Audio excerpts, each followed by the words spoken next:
Ayan, hello mga lods, magandang araw. Tulits po, ayan, panibagong araw, panibagong video na naman tayo mga lods. At ang bida nga sa video nating ito ay isang napakagandang halaman mga lods. Ayan, at ang pangalan mga lods ng bida natin sa video ito ay Paul Shamrock. O di kaya naman ay mas kilala sa tawag na purple shamrock. Yan mga lods. Yan.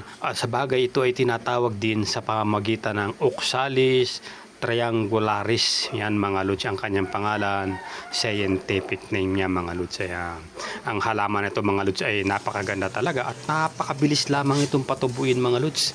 Ang halamang ito ay mayroong tatlong medyo pabilog na patriangle na daon na napakaganda ng kulay.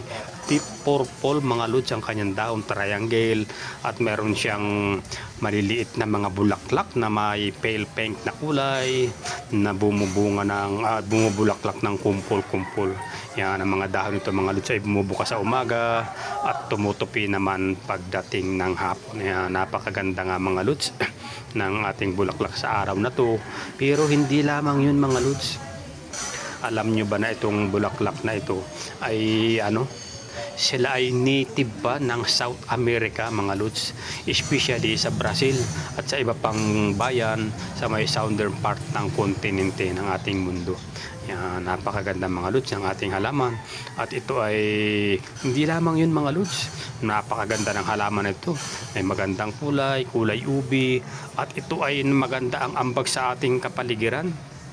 Dahil ito mga lods ay nakakaakit ng mga pollinator na nakatutulong naman sa biodiversity ng ating kapaligiran kagaya ng bubuyog at paru-paro na mahalaga para sa kalusugan ng ating namang local na ecosystem. Yan.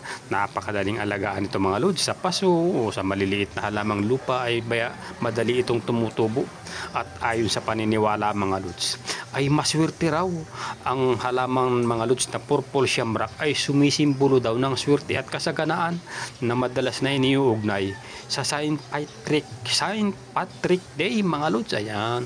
At ayon din sa tala mga lods ay nakakain daw at may benepisyo sa kalusugan ang mga dahon at bulaklak ng purple shamrock. Ngunit siyempre dapat lamang itong kainin ng may pag-iingat at yung may tamang kaalaman lamang. Ito ang dahil ito ay naglalaman ng tinatawag na oxalic acid mga lods. Ayan. Ano pang inaantay nyo mga lods? Nakatutulong din daw ito sa tinatawag naman na UTI mga lods. Nakakatulong ito upang bumabawi yung lagnat kung ikaw ay may UTI. Napakaganda mga lods ng ating bida sa video natin ito, ang ating purple shamrock. Kaya naman kung nakarating ka sa baging ito ng ating video, maraming salamat sa iyong panonood. Ingat lagi mga lods.